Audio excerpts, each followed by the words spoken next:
The Ryobi RM480e. Two of the biggest complaints about this riding electric lawnmower, number one is that Ryobi used lead acid batteries, and number two, well, if you have lead acid, convert those to lithium immediately. Number two, this stupid backup buzzer alarm.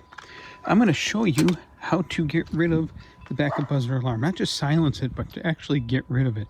It's very simple, should take you less than 5 minutes. So, go for the side with the adjustment lever, put it about in the middle. Remove, it's a Torx bit. It is a Torx,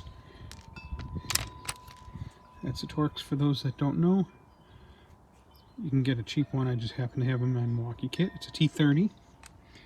And you have 1, 2, 3, 4, 5, 6, 7 to remove. I already did it. You don't have to completely take the battery cover off because you can slide it out the side. The lever in the middle. And I'm doing this one-handed. Might have to go all the way up.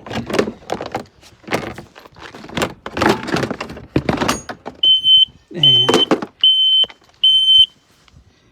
there's a little pain in the butt. So, two choices. One, you can either cover it up with some metal tape if you don't want to completely disconnect it, or you can remove the heat shrink seal around that connection there and disconnect the buzzer altogether.